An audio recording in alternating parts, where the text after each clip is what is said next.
Good day, everybody. Today, we're going to talk about central tendency and dispersion. All right? All right, in this lesson, we're going to dive deep in central tendency. We're going to become familiar with dispersion, and then you guys are going to demonstrate a data analysis presentation at the end of this. All right, first thing first, we got to understand when to apply central tendency when we're dealing with data. All right, so look, when we're dealing with nomial data, categories without order, such as eye color in particular, that's going to fall under a central tendency of mode. Because usually when you try to take people eye color, you're looking for the most common eye color or whatnot. So that's an example of that. So dispersion won't work in this case, and we're going to talk more about dispersion later.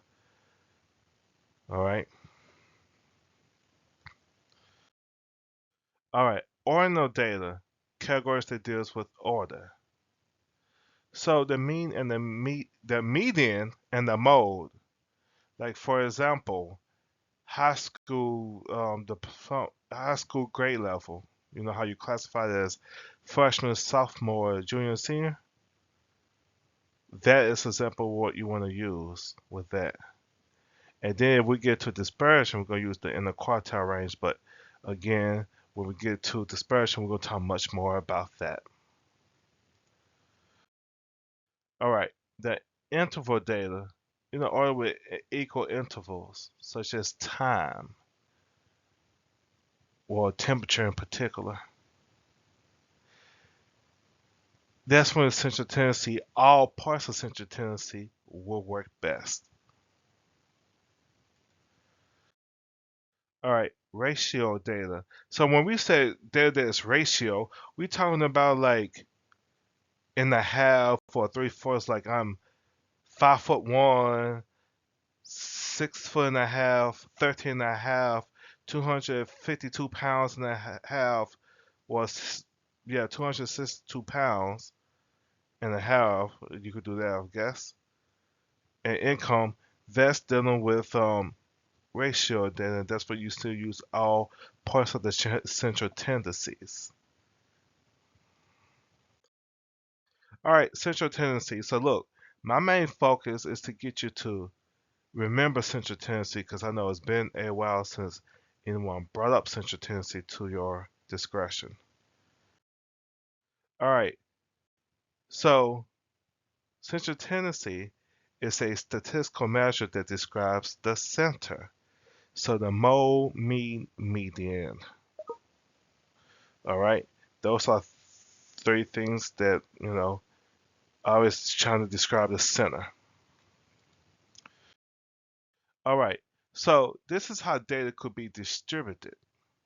It could look like any of these data you see here. But ideally, in a fantasy world, we always strive to have a normal distribution curve. We strive, especially us teachers, strive for our data to look like that. Because that's what we want. All right, so let me talk to you about what is a bell curve. A bell curve, in particular, are useful to quickly visualize in data sets such as mean, median, and mode. So I know you guys you do graphs, but you do them as often. In statistics, our graphs gotta be nice and beautiful and it's more of a pivoted row. All right. So it's great for comparisons. Categorical your data that uses central tendency and dispersions. All right.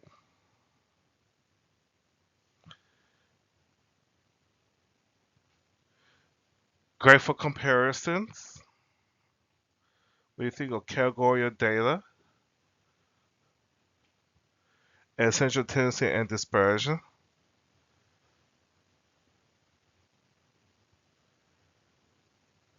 If the data tends to be around a central value with no bias left or right, then the visualization is perfect. So again, you want it all to be centered in the middle. You know, shows probability distribution of the set of the data. So in this image, it's an example of the data set. Average performers, we want them to pretty much be in the center, you know, because everybody has to be in the middle. Low performers going to the left and high performers to the right. And this is something that models in real life. For example, when everything falls to the center, the mode, median, and the median is the same. And that's what, again, as teachers, we strive for those things. All right?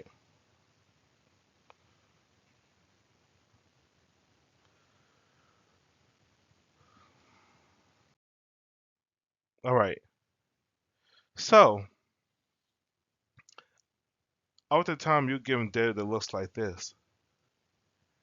And, as a trained student, you see a table, you want to put all this in decimals.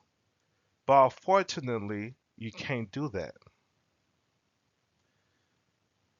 And that is because you can use independent table values such as those number of bags under your central tendencies. You can analyze that. You can only analyze the number of strawberries in each bag. All right? So, this is what I want you to do. I want you to pause the video, put this data set in decimals, and give me my central tendency.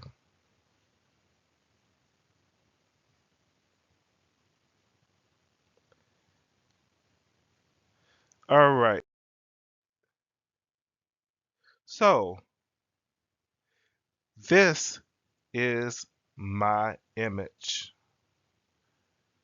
This is what I chose to, put in. I chose red because I'm talking about strawberries, and this is how you label. For those who are enrolled in my statistics class, that's kind of the thing that you want to do. You always want to label your visualizations. You cannot just give me a graph and I don't know what the axis, I don't know what it's about. All right. So in Algebra 2, you're not worried about this being the type of distribution. In statistics, you will. But for now, I want you to tell me the mode, mean, meaning give me my central tendency, which is three things. The mode is 11. Good job. The mean is 11.22. And the median is 11. Let me ask you a question. In that data set that you put in, what happens if you add 9 to that?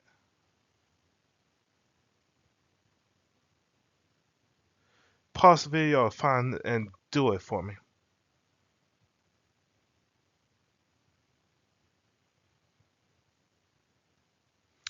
All right, let's see what you get. Did you realize that the mode, mean, and median are the same, essentially? When you did all of that, did anything change? All right, now let's talk about dispersion. So when you think about dispersion, you think about spurring away, going away. So let's talk about dispersion, spreading apart.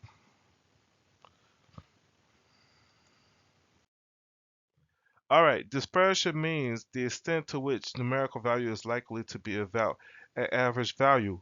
So in other words, dispersions help us to understand the distribution of data. This includes variance, standard deviation, range, quartile 1, quartile 3, and the interquartile range. all of that is part of what we do. But in this lesson, I want you to focus on two things: variance and standard deviation. All right?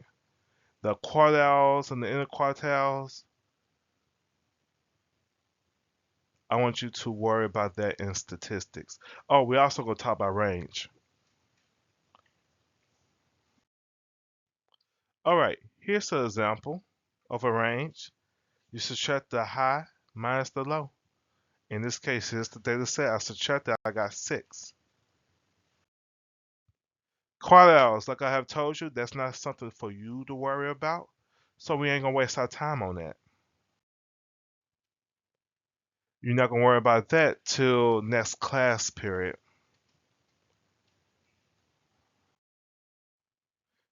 All right, variance.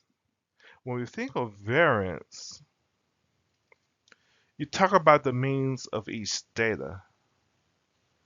So when you deduct the mean from each data in the data set, and when you square each of them, and you add them to the square and finally divide them by the total number of values in the data set, you get the variance. Ooh, that sounds like a lot. So let me simplify it for you. Is you take the mean of each piece of data in your data set. That's what you're doing, and you just add them all together.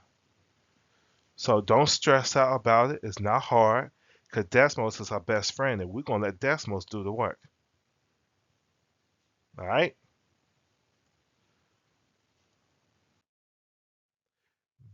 Variance.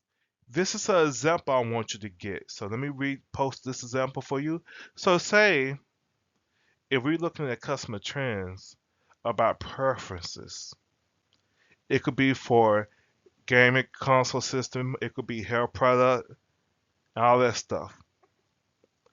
So the variance analysis help us to help companies to create new products based on the trends that they have analyzed. Businesses can find chances of new product innovation, customize product features, and raise customer happiness by looking at the variance of the market data, such as sales, number of customer feedback.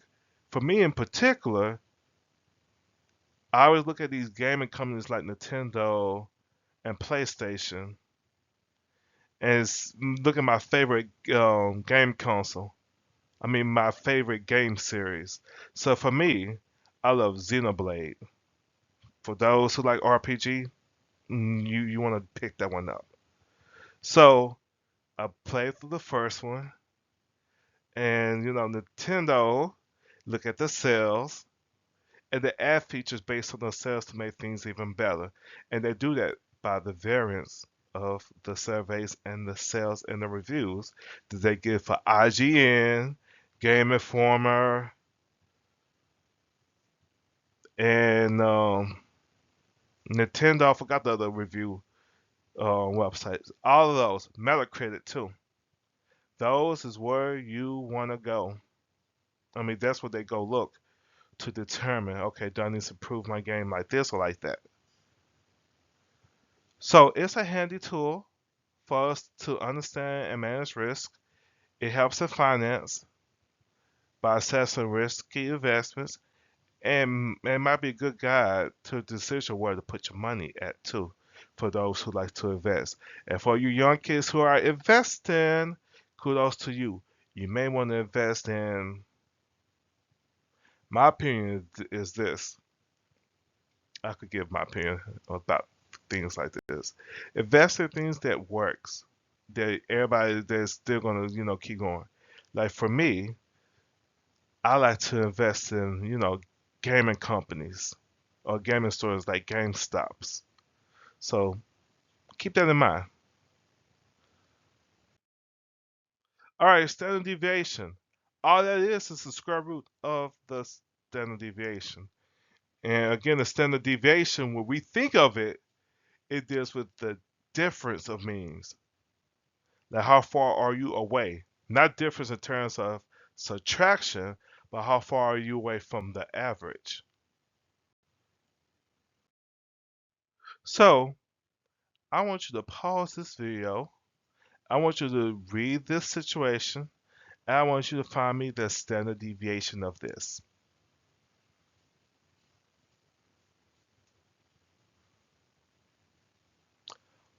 Welcome back.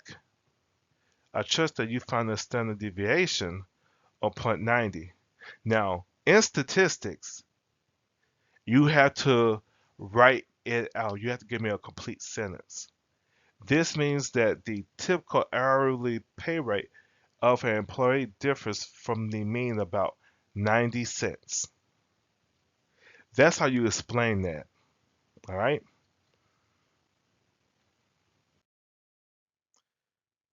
All right. Going into grades. Give you a fine, beautiful example so you can understand this. Everybody wants to be in that C range because when you got a C, that means that you have some level of understanding in the math course. You know, and that's just like in life. You want to be a minimum of that C range because C means you average. You do what I tell you to do. If you rank D, I got a problem with you. If you F, I definitely don't want to deal with you. But being the A, few people come in between that. You know, not everybody gets an A. I know, students like to fight and bicker, like, I do all my work. I do all my work. And I don't got no A. I don't got no A. I don't got a B. Why I got a C? Or commonly, why did I got an F? Again, this class is the demonstrate of mathematical knowledge. And what you kids hopefully realize by now, I'm grading you on that. The homework, all that ties into it. And just for a reminder, I am not responsible for telling you about Google Classroom. You are.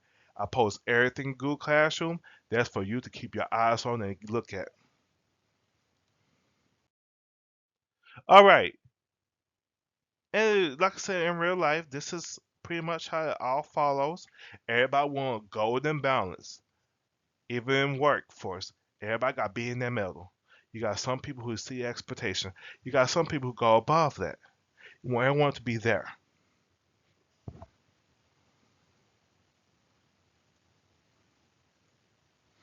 All right. If you meet the expectations, you cool. If you cool, but if you exceed them, you even better. If you got room for improvement, that means that you talk, you mouthy. And y'all know how we are in our culture at the school. We love to mouth out. And then unacceptable when you lose your mind when I have to throw you out. And again, your grade is pretty much based on that too. Cause some of you ask me, I do all my work. Why am I failing your class? Why I got the grade I want? It's only because instead of you participate in the lesson, you taking it, you not doing it. Instead of that, you choosing to fight with your teacher and argue and all that drama, which is cool and all. I'm entertained, but it does not help you at the end because can't give you the grade that you want. You're not meeting my expectation because one of the rules I told you from the start to the finish of my class, you are to participate. That's meeting my expectation. Okay? If you got room for improvement, that means you barely scrape out, but unacceptable. You're not turning in my homework. You're not passing the test. You're not being fully engaged. You got to give me all of that this 9 weeks. If you don't, you can't graduate. Be promoted. The empirical rule is easy. Only thing you got to remember 68, 95, 99.7 rule. And that represents the percentage of values within the interval of a normal distribution. That is, 68% of the data is within one standard deviation of the mean. So then that means they all in that average. All right. 95%, we say that is away from the average, that mean, and then 99% of you're far away from the mean.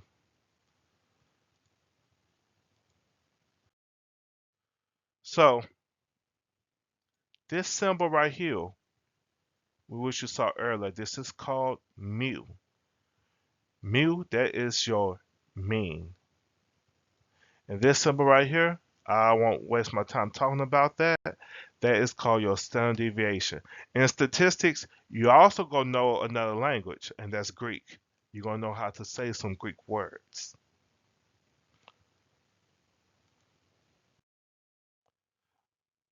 All right, now this is what I want you to do for me. The ATM withdrawals. I want you to go to decimals. I want you to do this yourself. I want you to find the central tendency and the dispersion. But I don't want you to just give me the standard deviation is 2. That's not going to work. Give me the complete thought here. All right, and you may see this in your homework. All right, y'all. That concludes this lesson. I am going to send another video about the empirical rule. I won't make it myself because I personally don't talk too much about the empirical rule, but I know it's one of those statistics classes, so I will have a video underneath this video for you to watch. All right, y'all. Thank you for being awesome.